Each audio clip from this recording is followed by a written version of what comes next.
Choisis une niche. C'est un des conseils que tu entends le plus sur le net. Et pour cause, c'est un très bon conseil pour te lancer et pour avoir une bonne communication en ligne. Le problème, c'est que choisir, c'est pas facile. Encore plus si tu es pluridisciplinaire, multipassionné ou appelle ça un petit peu comme tu veux.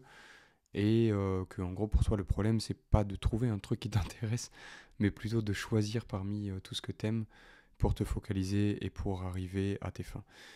Je m'appelle Vincent, je suis entrepreneur et développeur web et aujourd'hui on parle de conseils que tu peux appliquer pour t'aider à choisir. Moi je vais prendre mon exemple et ce que j'ai trouvé ces derniers mois pour te conseiller, pour t'aider à faire un choix et surtout pour comprendre que en vérité c'est pas ou l'un ou l'autre. Du coup on va parler du sujet dans son ensemble et essayer de résoudre des questions comme comment trouver sa niche, c'est quoi la différence entre généraliste et expert, les avantages qu'ils ont chacun. Ensuite, je te donnerai un petit hack que j'ai trouvé pour bénéficier des avantages des deux approches. Donc, il y a deux grandes idées qui s'affrontent, celle de l'expert, donc en gros l'idée de trouver une niche, et celle du généraliste. Je dirais que cette dernière, être un généraliste, c'est une approche qui est beaucoup plus récente et qui a été popularisée un petit peu plus récemment au final avec des mecs comme Danko, dont je parle souvent sur la chaîne et dont on va parler dans la vidéo, de Hamza, Hamza Ahmed, qui parle de pas mal de sujets différents aussi. Et je repensais en écrivant la vidéo au livre qui s'appelle Show Your Work de Austin Kleon, qui parle du fait de montrer un peu l'arrière-cuisine, de ne pas hésiter à montrer un peu l'atelier de ce que vous créez, et ça fait du contenu qui vient alimenter votre expertise. Et donc voilà, ça c'est l'approche plutôt généraliste, donc qui est beaucoup plus récente à mon goût. Et il y a après l'autre approche qui est celle de l'expert, où on entend vraiment souvent spécialise-toi, deviens un expert, tu vas pouvoir facturer plus, ça te met dans une boîte où tu sais ce que tu fais, les gens savent ce que tu fais, donc pour toi c'est plus facile d'apprendre au final. Mais en gros, pour un généraliste, si tu le vois pas de la bonne façon, c'est horrible en fait. Pour quelqu'un qui est généraliste, se mettre dans une boîte, c'est la dernière chose que tu as envie de faire et c'est vraiment très très compliqué à gérer. Après, si tu le prends sur le bon point de vue, tu vas te rendre compte que en fait, c'est un atout qui va te servir après. Dans cette idée d'utiliser la niche comme un atout pour partir après vers généraliste, et bah d'ailleurs, je peux te donner un premier exemple que j'ai vu récemment, qui est l'exemple de Benjamin Code au final. Si tu regardes sa chaîne en France, euh, il est parti d'un contenu très très dev et au final, de plus en plus, il fait aussi du contenu sur l'entrepreneuriat. Et là, je repensais à ça justement parce qu'il a annoncé un nouveau projet où il va faire une startup et présenter un petit peu tous les aspects de création d'une startup. Projet super cool, n'hésitez pas à aller checker, je pense que c'est vraiment une bonne idée. Le truc, en gros, qui te sert à distinguer un peu ces deux approches, c'est est-ce que tu utilises le sujet dont tu es en train de parler pour arriver à une autre fin? Est-ce que c'est une étape dans ta progression? Ou est-ce que le sujet dont tu es en train de parler, c'est un sujet où tu cherches à devenir une référence et une autorité et donc ça fait toute la différence au niveau de la communication et de comment est-ce que tu vas parler du sujet. Ça fait aussi d'ailleurs toute la différence au niveau de la compétition, puisque si tu en parles dans une approche de arriver à tes fins, c'est un outil, et donc tout le monde comprend que c'est quelque chose que tu fais à côté pour venir alimenter d'autres choses, et dans l'autre approche, c'est quelque chose où tu es en compétition du coup avec les plus grands experts du sujet. Donc voilà, deux approches qui fonctionnent très différemment, mais qui vont en vérité très souvent ensemble. C'est juste que tous les gens qui sont nichés n'ont pas forcément cette habitude de, euh, de parler de d'autres sujets que du leur, mais on va voir que en fait ça va pour moi ensemble. L'approche généraliste du début. La vérité, c'est que parler uniquement des choses qui t'intéressent assez longtemps, je pense que ça peut aussi t'emmener vers le succès. À force, tu vas attirer des gens qui te kiffent pour ta personnalité, pour tes centres d'intérêt. Si tu fais ça assez longtemps, tu vas certainement développer un following qui va être suffisant pour gagner ta vie, faire tes projets, etc. Et tu vas rencontrer et te connecter avec des gens qui te kiffent pour ta personnalité et pas forcément pour ton expertise. Voilà ce que moi j'avais compris de l'approche du généraliste et quand on disait en gros sois toi-même et une approche généraliste, etc. où tu parles de tout. La vérité, c'est qu'il y a une autre approche du généraliste que moi j'avais pas compris et qui est d'avoir un but qui est exprimé et clair et de parler de toutes les choses qui t'aiment de manière connectée un petit peu à ce but. Et c'est ce qu'on va voir après dans le reste de la vidéo. Ça fait pour moi toute la différence. Les deux approches fonctionnent, mais je pense que la deuxième, elle est beaucoup plus rapide pour avancer. En gros, je pense que la première approche, elle prend vraiment longtemps, même si elle fonctionne. Donc, je te mets un graphique à l'écran qui est un graphique qui était dans la vidéo de Danco. Donc, je t'ai mis le timestamp aussi et le nom pour qui est le crédit d'ailleurs. Et en gros, lui sur le graphe, il met qu'il y a quelqu'un qui est bête un peu et qui fait un peu ce qu'il veut et du coup, il n'arrive pas où il veut. Et à droite, il y a un mec, il est sage, il dit exactement la même chose. Je fais ce que je veux. Mais lui, en gros, comme il a compris les règles, il arrive vraiment à ses fins. Et au milieu, là où il y a le plus de gens, en gros, c'est des gens qui suivent le conseil «Ah, tu dois te nicher et être très spécifique» et qui sont stressés. En vérité, les seuls gens qui sont stressés de cette situation, c'est les gens qui sont généralistes dans l'âme. Je pense qu'il y a vraiment des gens qui sont nichés et passionnés par leur truc. Et c'est là donc du coup toute la différence des deux domaines. C'est que pour moi, si tu veux être niché, il faut absolument que tu sois ultra passionné par ton domaine. Donc je pense à des mecs comme Xavki, que je t'affiche à l'écran là par exemple, qui est un gars vraiment ultra tech, mais tu sens qu'il est passionné par son sujet. Moi j'aime bien sa chaîne en vrai, il parle de plein de sujets techniques tout le temps. Alors oui, du coup, on pourrait dire qu'il est généraliste parce qu'il parle de plein de sujets, mais c'est très orienté tech. Pour le coup, je j'ai pas de notion. Après, ça fait un moment que je suis plus comme avant, mais il parle pas forcément énormément de lui ou de ses passions. C'est vraiment des sujets tutoriels et très tech. Et on voit que sa chaîne, je pense qu'elle a mis quand même un petit peu de temps à monter. Voilà, ça fait 5 ans qu'il fait ça en vrai. Mais aujourd'hui, voilà, il a 77 000 abonnés. Son truc, c'est en train de prendre une grosse ampleur, je pense. Et c'est un super tech, quoi. C'est un mec hyper bon à ce qu'il fait. Pas de doute là-dessus. Le mec, il est ultra expert. Donc pour un gars comme Xavki par exemple, eh ben, euh, le bonhomme là qui pleurait sur l'image parce qu'il est niché, c'est pas un problème pour lui. Xavki il est niché et son contenu bah, ça marche et je pense que ça lui plaît parce que sinon il aurait jamais tenu 5 ans à faire ça. Donc on voit que voilà, c'est là où moi je suis pas totalement d'accord avec Danco, c'est que tout le monde fonctionne pas de la même façon et qu'il y a plusieurs chemins de fonctionner. Du coup, maintenant, on va voir un petit peu l'approche de l'expert. L'approche de l'expert. En gros, tu te mets en avant sur le sujet que tu maîtrises le mieux et que tu peux facturer. Les gens qui te suivent savent très bien ce que tu fais. Tu prouves un peu tous les jours à quel point tu es expert dans ton domaine et les gens te suivent pour ça. Ça marche aussi si tu apprends un sujet. En gros, tu te fixes à un sujet, tu communiques uniquement sur le sujet. Au début, les gens te voient comme quelqu'un qui est en apprentissage et puis au fur et à mesure, bah, ils voient que tu montes en expertise et tu développes ton expertise. On voit beaucoup cette approche sur Twitter. Par exemple, si tu regardes là dans mon feed, on voit Pierre Chevalier IA. Donc il y a beaucoup de gens qui taguent ce qu'ils font dans leur nom. Ici, on a Max Rossel Deluxe, Melvin Développeur, Marcus Disciplinator, etc. Il y a beaucoup de mecs qui sont ghostwriter, TikTok, etc., etc. C'est d'ailleurs un truc que Alex y recommande dans sa formation, Alex Callen, dans la formation Facebook Ads Insider. En gros, d'ailleurs, il l'avait avant dans son nom, mais il a changé d'approche parce que lui, il peut se le permettre aujourd'hui. Il me semble qu'avant dans son nom, Alex, il avait Media Buyer. Et donc, dans la formation, il recommande aux élèves de mettre ce qu'ils font quand ils commencent leur activité de Media Buyer, encore plus s'ils sont débutants. On y reviendra après, c'est un très bon conseil en vérité. Si je sais que peut-être toi qui es généraliste et qui regarde cette vidéo, ça t'irrite un peu, mais c'est peut-être, enfin c'est une très bonne idée. Dans la dernière vidéo de Justin Buisson, il y a aussi un très très bon exemple des bénéfices de l'approche de l'expert. En gros, ce qu'il explique dans cette vidéo, que vous pouvez aller regarder parce qu'elle est très très bien, je la mettrai aussi en description. Donc, dans la vidéo, à un moment, Justin, vers 3 minutes 30, il fait un point qui est hyper intéressant.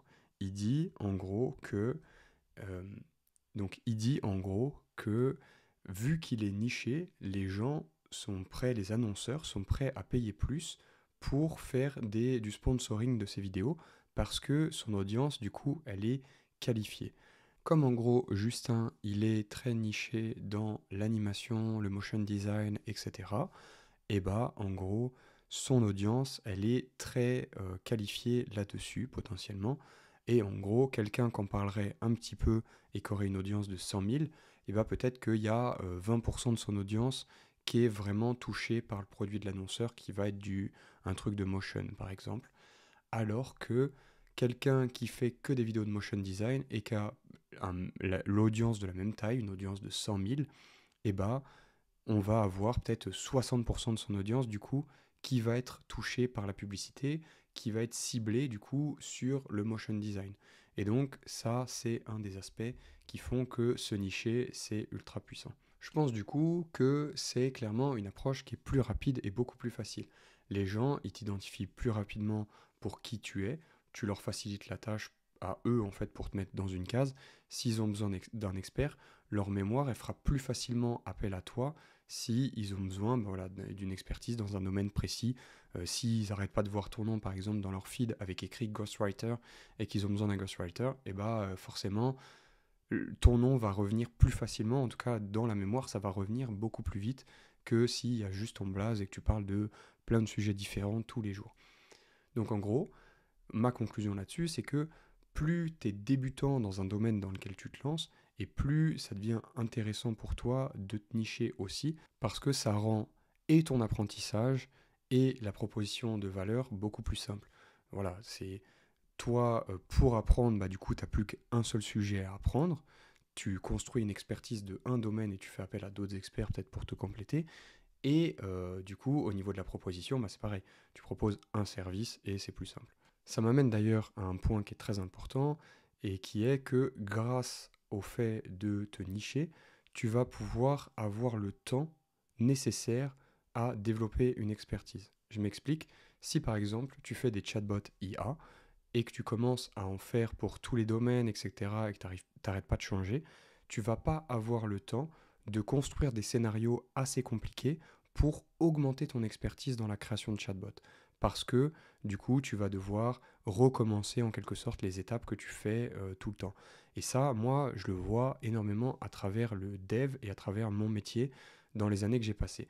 Si tu changes de langage trop souvent au début, quand tu es junior et que tu es en train d'apprendre, et bah, plutôt que d'apprendre des concepts plus avancés parce que maintenant tu maîtrises les bases et que tu peux les appliquer pour faire des trucs plus compliqués, tu vas te retrouver à réapprendre les bases dans un autre langage et du coup bah, tu ne peux pas pousser tes connaissances. Et si tu fais ça trop souvent, et bah, finalement tu apprends les bases dans tous les langages, mais tu n'as pas appris de gros concepts intéressants. Par exemple, je ne sais pas si tu apprends PHP, tu commences à apprendre à jouer un petit peu avec les bases de données, et bah tu aurais pu apprendre des concepts ultra avancés dans la manipulation de données, mais au lieu de ça, tu as changé, tu es passé à Node.js. Donc avec Node.js, tu vas apprendre à manipuler tes données, etc. de nouveau, alors que voilà, que t'aurais pu continuer avec PHP à apprendre plein de trucs, et tout ça, tout ce que tu aurais appris en plus, et bah tu aurais pu le retranscrire en plus après dans un autre langage.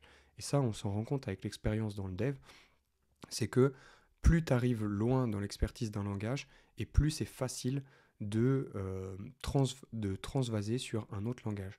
Moi, par exemple, je ne fais pas spécialement de Python, et pourtant, aujourd'hui, quand je lis du code Python, bah, je comprends globalement comment c'est écrit, et j'arrive à me démerder. Donc ça, c'est l'importance d'être capable de rester dans ce que tu fais pendant un temps donné, et de construire ton expertise. Ça, c'est hyper important. L'expert passionné ou extraverti, autrement dit le vrai généraliste. J'ai pas trouvé de vrai nom et du coup je vous invente un petit peu un nom, mais je pense qu'au final la vraie approche de généraliste c'est plus une approche d'expert extraverti ou d'expert très passionné. On pourrait argumenter d'ailleurs que Danko, quand il fait sa vidéo qui est dans la description et dont je vous ai parlé tout à l'heure, qui s'appelle d'ailleurs ce nicher est une très mauvaise idée, il triche un petit peu. Et on va voir pourquoi. Tout simplement parce que déjà, lui, il a une expertise et il a une niche. La niche de Danko, c'est l'écriture et c'est aussi un peu ce qu'on appelle le mindfulness. Nous, on va appeler ça en tout cas là, le développement personnel. En tout premier lieu, euh, en gros, lui, son truc, c'est l'écriture au final. Parce que si on se rend ensemble sur son site internet, on va faire ça. Si je me rends là sur son site, si on regarde les produits qu'il vend, et bah, les deux produits qui sont les plus connus de Danco, c'est The 2 Hour Writer, qui est un programme pour apprendre à écrire, et Digital Economics, qui est un programme pour apprendre à construire sa marque à travers l'écriture d'une newsletter et à travers créer donc son image de marque en écrivant. Et donc déjà à partir de là, on pourrait dire que finalement, sa niche de départ, son expertise à lui, l'expertise à travers laquelle il a construit tout cet aspect généraliste, c'est l'écriture. Il est parti de là pour moi. Même si maintenant dans son contenu, ce qu'il raconte, c'est qu'il a fait plein de trucs et qu'il sait faire plein de trucs.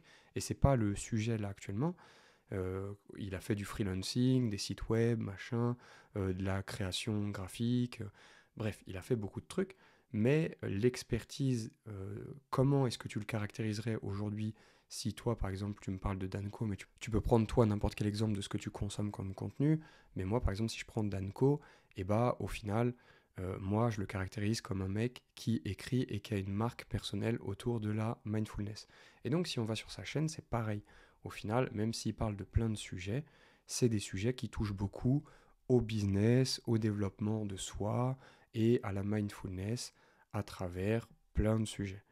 Et donc, ce qui est bien, c'est que si on regarde dans ses vidéos, lui, il peut se permettre de parler de ses différentes expériences et de comment est-ce qu'il en est arrivé là et de pourquoi telle passion, ça alimente son développement personnel, pourquoi est-ce que tel skill, ça lui permet aujourd'hui de gagner énormément d'argent, etc.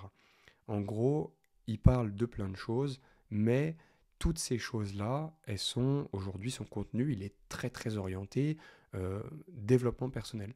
Si on fait la somme de tout son contenu et qu'on réfléchit, c'est du développement personnel pour moi, c'est encourager les autres à créer, etc.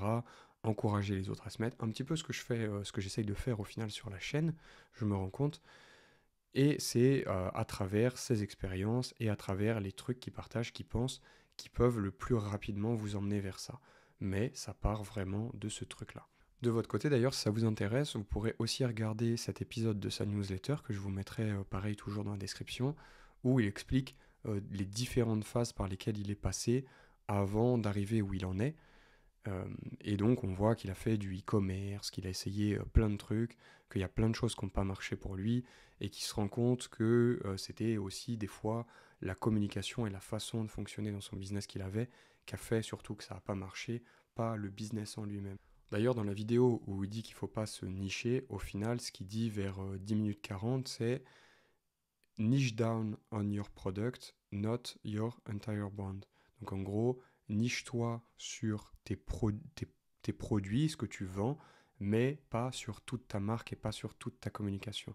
Tu n'as pas forcément besoin, au final, de toujours tout rapporter à l'écriture. Par exemple, lui, dans son cas, c'est bon, l'écriture, au bout d'un moment, on a compris. Nous, ce qu'on veut, c'est un gars multidimensionnel qui parle de quels autres trucs que l'écriture l'ont aidé à arriver où est-ce qu'il en est, parce qu'on sait que c'est pas que ça au final. Si on y réfléchit bien, un business c'est toujours constitué de plein de trucs. Euh, je prends par exemple, je prends là parce que ça me vient l'exemple d'Alex Callen toujours.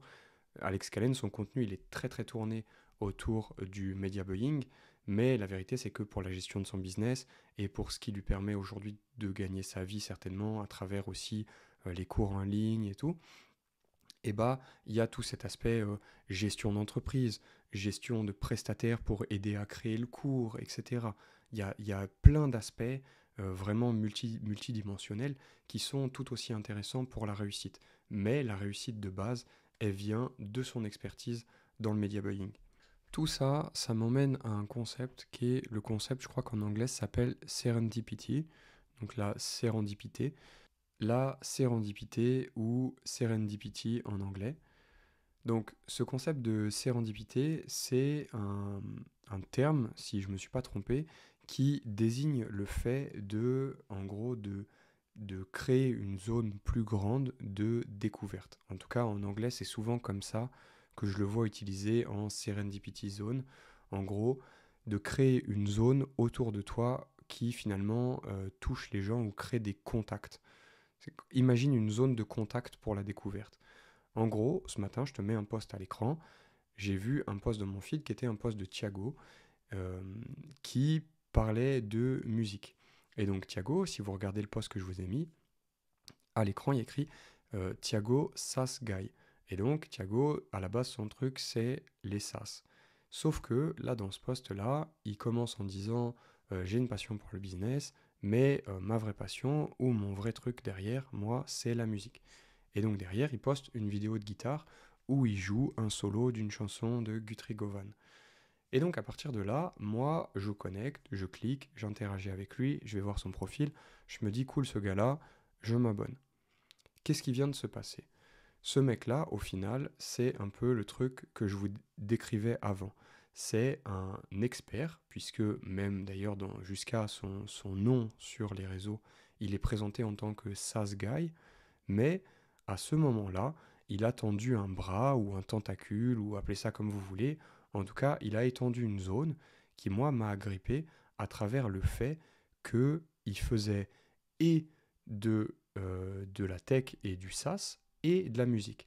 La vérité, c'est que s'il avait juste posté un post en tant que mec qui travaille sur des SaaS, eh ben, je l'aurais probablement soit pas lu, soit lu en passant comme ça, et j'aurais continué de scroller.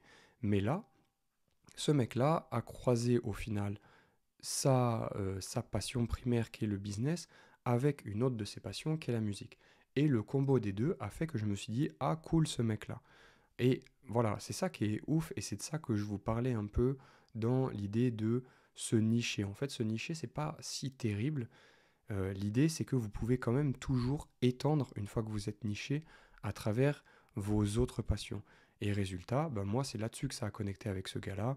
Et finalement, je lui ai envoyé un message, etc., pour pouvoir discuter avec lui, etc. Et donc, finalement, on a échangé sur un musicien qu'on apprécie tous les deux. Et bah, c'est très cool, en fait. Et c'est une rencontre qui s'est faite à travers une autre branche de son expertise et à travers potentiellement un contenu où il disait en gros que, parce qu'il en parlait dans les commentaires un peu plus bas, le fait que finalement lui son truc pour décompresser et le truc dans lequel il n'a pas de pensée parasite, c'est pas le business mais c'est la musique. Voilà, donc ce truc là c'est hyper important je pense à comprendre, c'est un concept hyper important à comprendre pour ne pas craindre d'aller se nicher. Choisis une niche pour tes passions. Maintenant, on va quand même parler de l'importance du coup de choisir une expertise parce que on se rend bien compte en parlant là que dans les deux cas, au final, il te faut une niche et qu'une niche ne t'empêche pas forcément de parler de tes différentes passions. Le premier argument déjà qui fait que tu dois trouver une niche, c'est la réponse à cette question. Est-ce que tu paierais plus un chirurgien qui a pratiqué une fois ton opération et plein d'autres opérations ou est-ce que tu paierais plus un chirurgien qui fait une opération ou genre vraiment très peu d'opérations, les mêmes depuis 10 ans, le mec il est expert dans cette opération et toi tu as un problème grave où tu as besoin de cette opération. Moi, tous les jours, je choisis le deuxième cas. Je choisis le mec que je paye peut-être le double du prix, mais qui me dit pas quand j'arrive, ouais t'inquiète, je l'ai fait une fois. C'est mort. Donc, premier argument, c'est que c'est plus facile d'être contacté et de vendre quand tu es perçu déjà comme un expert dans ton domaine. Et du coup, ça va avec, ça te permet de gagner plus d'argent.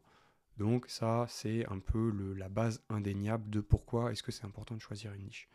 Maintenant, je te donne la plus grosse astuce qui te permet de parler d'autres choses même si tu as une expertise. Imaginons que moi, le lundi, je te parle de développement web, le mardi, je te parle de 3D, le mercredi, je te parle de montage vidéo. Je te parle de mes passions, mais si je t'en parle juste comme ça, tu te dis juste, putain, ce mec-là, il arrête pas de changer d'identité, j'arrive pas à suivre. L'expérience pour toi, elle est pas très très cool. Ça va être potentiellement un petit peu désagréable d'ailleurs de me catégoriser dans ta tête. Et tu vas te dire, bah, ce gars-là, il sait pas où donner de la tête. Maintenant, je te montre une approche avec un autre angle qui me permet de te parler exactement des mêmes sujets, mais en construisant une image d'expert. Si maintenant je te dis le lundi, ouais, le développement web, c'est ce qui m'a permis de gagner ma vie, etc. Le mardi, je te dis, eh bah, sache que en faisant des sites 3D, tu attireras des plus gros clients qui te payeront plus. Et voilà pourquoi la 3D, c'est un élément essentiel pour se démarquer dans le web. Qu'est-ce qui vient de se passer? Déjà, je viens de te parler de 3D, un autre domaine que mon domaine finalement, mais je t'en ai parlé sous un spectre qui est connecté à mon expertise.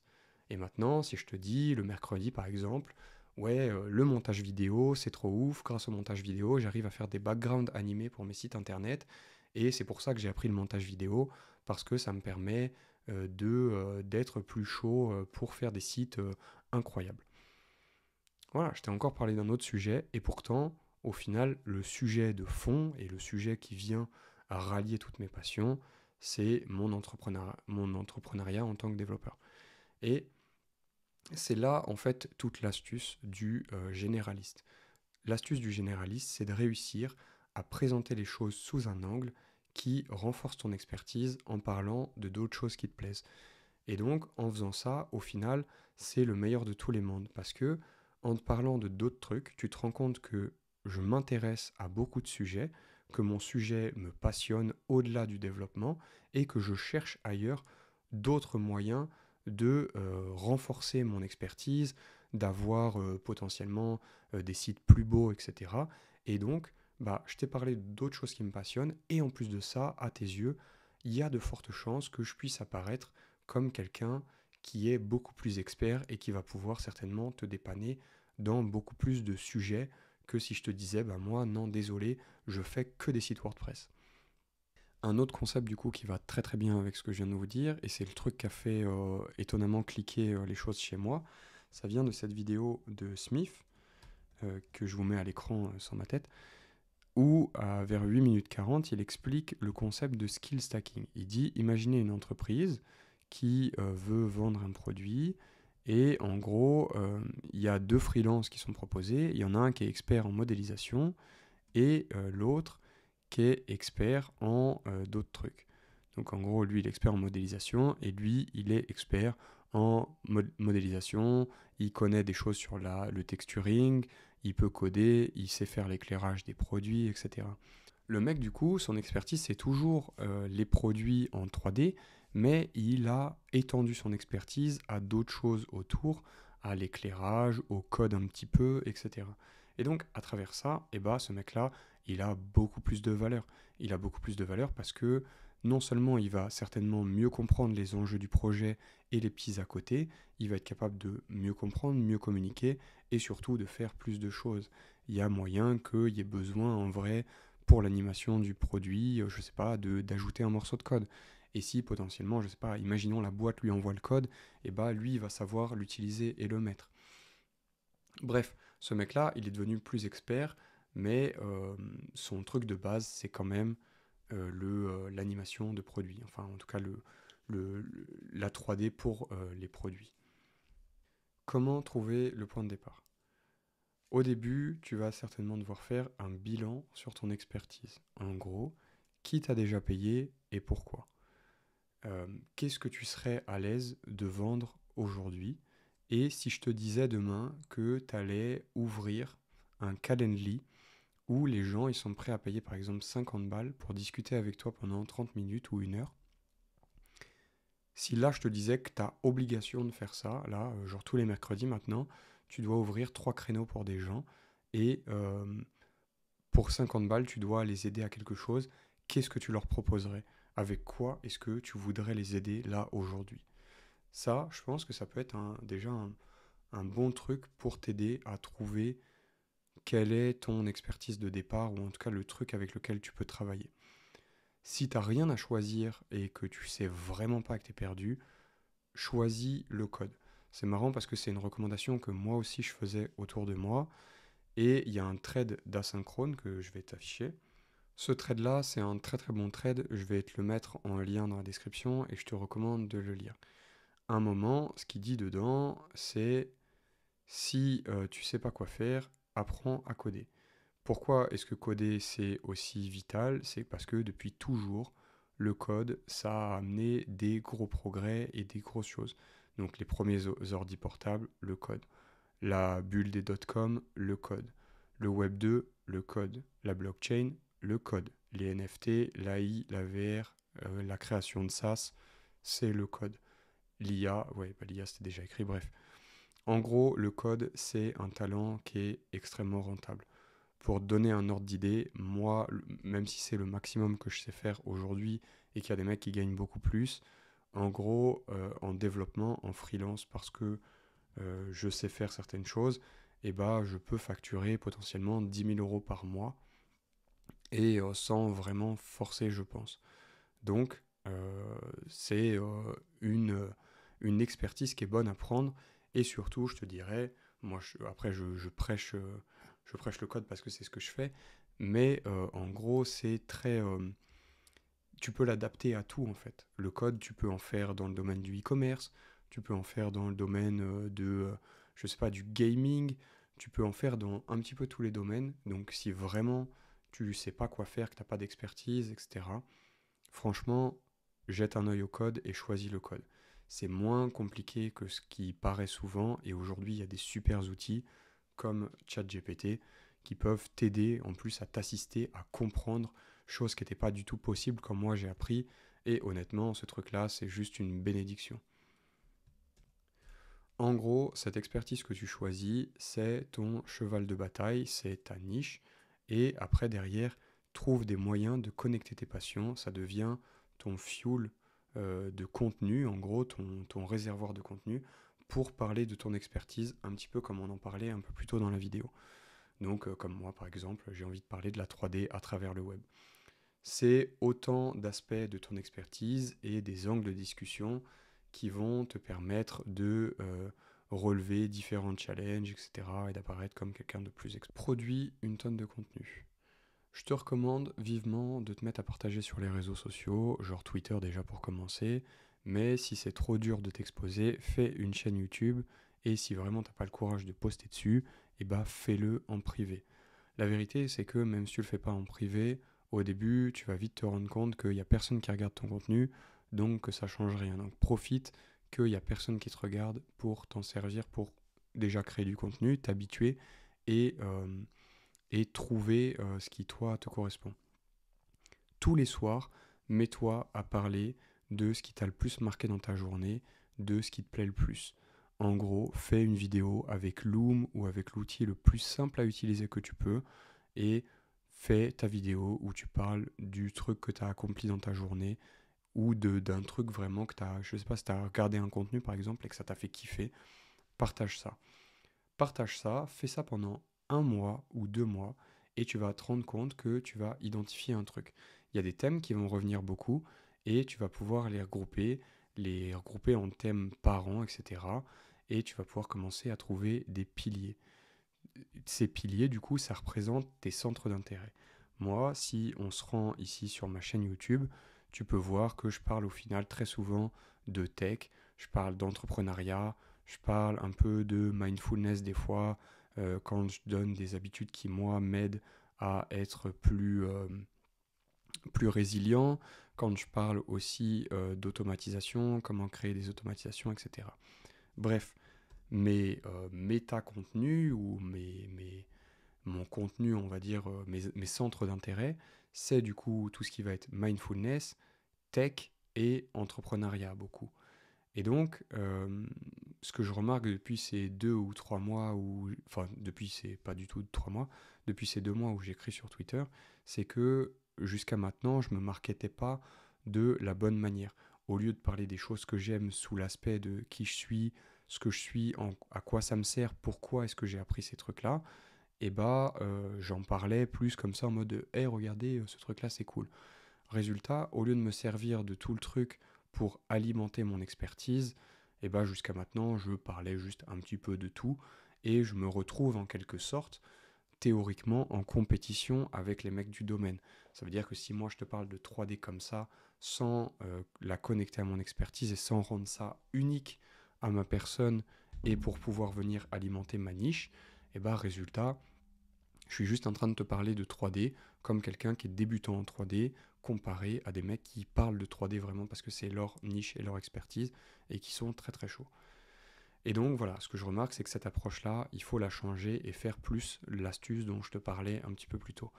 Une fois que tu as trouvé un angle qui te plaît vraiment, réfléchis à comment tu peux l'utiliser, réfléchis à comment tu peux être vu comme un expert et connecte-y les différents centres d'intérêt que tu as trouvés et qui te plaisent.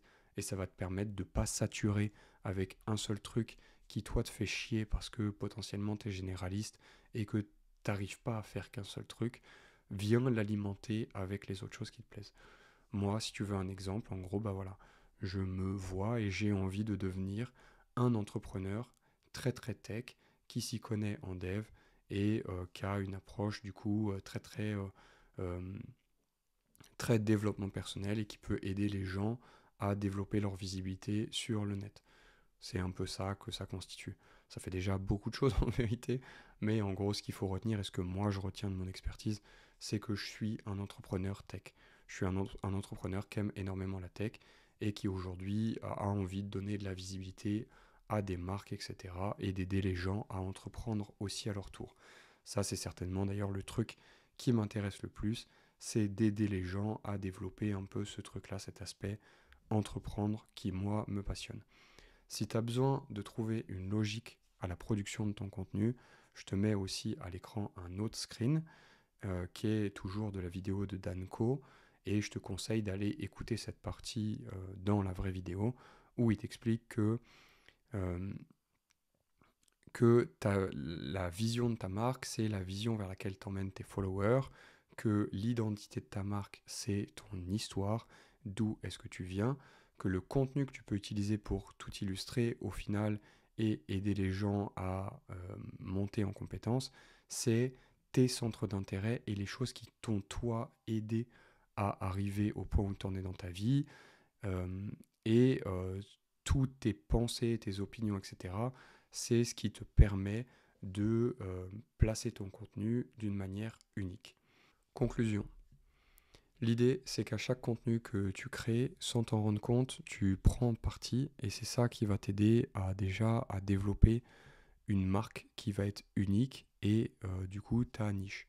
Donc même si tu fais du contenu de généraliste, c'est mine de rien un bon moyen aussi de devenir un expert et d'être vu comme quelqu'un d'unique parce que à chaque contenu que tu vas sortir, et c'est pour ça que ça prend du temps, parce que à chaque contenu que tu vas sortir, tu vas un petit peu plus prendre un parti dans chaque vidéo.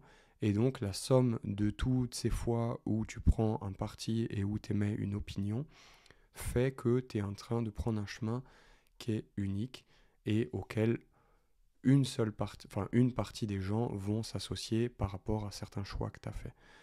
Et donc, pense quand même du coup à essayer d'orienter ta production de contenu pour que ça vienne en plus renforcer et alimenter ton expertise principale. Ça t'empêche pas de parler de plein de trucs, mais pense à le connecter parce que c'est beaucoup plus bénéfique pour toi. Maintenant, l'autre point de la conclusion, c'est que il n'y a pas vraiment de bon chemin. Si tu es au tout début de ton aventure et que tu n'as pas commencé, il n'y a pas de bon chemin et choisir un chemin, c'est un peu l'étape 2. Surtout si tu es dans la production de contenu. Si tu n'es pas dans un hard skill, il n'y a pas vraiment de chemin en fait. Tu te prends trop la tête certainement si tu es en train de te poser cette question. Et en vrai, choisir un chemin et une niche, c'est l'étape 2. Comme dans n'importe quel truc que tu veux réussir, il ne faut pas commencer par l'étape 2, il faut commencer par l'étape 1. Et l'étape 1, c'est juste de commencer et de faire le truc. Que ce soit en privé ou en public, simplement, voilà, just do it, quoi. Fais-le, bouge ton cul et produis du contenu ou en gros fais le truc que tu as choisi, peu importe, comme Alex Callen il dit par exemple dans son cours, tu peux pivoter après, c'est pas grave, juste choisis une niche, potentiellement ça va marcher, essaye, si vraiment ça marche pas au bout d'un certain temps et que vraiment tu t'es acharné, change, c'est pas grave. C'est pas grave, donc il y a pas de bon chemin. Voilà, j'espère que tous ces conseils, etc., ça peut t'aider à y voir plus clair. Moi, en tout cas, pour mon cas, c'est le cas. C'est pas un si gros morceau que ce qu'on pourrait croire. Dans ma tête, je pense qu'en ce moment, moi, ça fait toute la différence et ça m'aide à mieux comprendre comment j'ai envie de me présenter et comment discuter, en fait. Même au niveau de ma production de contenu, c'est en train de changer un peu les choses. Et ça, c'est hyper important. Dans les deux cas, de toute façon, tu dois, et je te conseille, de faire un self-branding et de créer ta marque et ton expertise à travers du partage de contenu et de la création de contenu. Que ce soit uniquement orienté sur ta niche ou que ce soit sur ta niche et les à côté qui viennent renforcer cette niche et qui t'ont amené à choisir cette niche en ce moment. La vérité, c'est que c'est un jeu qui est très très cool à faire sur les réseaux, etc. Que tu vas rencontrer des gens par rapport à ton contenu que tu vas produire, etc. Et c'est toi qui as le pouvoir de choisir ton identité, que ce soit ta niche ou quoi. Tu peux choisir ce que tu veux, choisis ce qui te plaît. Une fois que t'en as marre, change. Voilà, c'est pas, ça paraît bête, mais au final, c'est super simple, quoi. Si tu veux vivre du truc que tu as choisi, oublie pas que voilà, c'est quand même mieux, si tu as besoin en tout cas de faire évoluer ton expertise rapidement, voilà, c'est mieux de choisir une niche quand même de départ. Je pense vraiment que ça c'est indéniable. Il faut que les gens puissent se mettre dans une case pour travailler avec toi. Du coup, toi, de ton côté, c'est quoi le domaine dans lequel tu as le plus envie qu'on te respecte et comment est-ce que tu as envie qu'on parle de toi en fait? C'est ça la vraie question pour t'aider à trouver ta niche. Je pense que l'exercice que je disais de te dire si je devais mettre en place un Calendly et proposer des rendez-vous, ça serait des rendez-vous de quoi?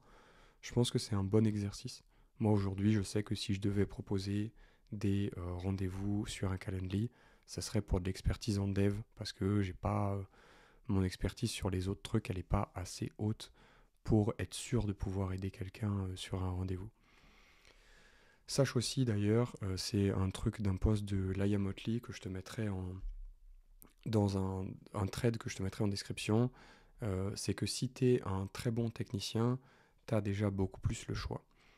Parce que ça revient un peu sur le truc dont on parlait dans la vidéo plus tôt, qui est que si tu es débutant et si tu commences sur un sujet et que tu as envie de vendre des services, il faut que tu te niches parce que ça va être trop compliqué d'apprendre plein de trucs.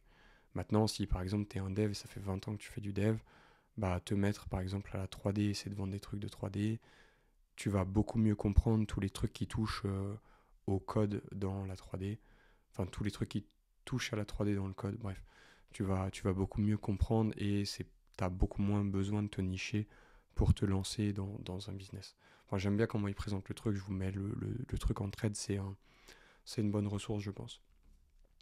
Voilà, si tu es toujours là, sache qu'en ce moment, je me donne à fond pour construire un cours qui te permette de te mettre toi en avant ou ton business, une fois que tu as choisi ta niche ou ce que tu as envie de faire, en créant un site WordPress et en le faisant avec du no-code et un site builder. Et tout ça, pour le moment, tu peux le récupérer gratuitement. Et sache que du coup, d'ici un mois, je pense, d'ici un peu moins d'un mois, le cours il va devenir payant.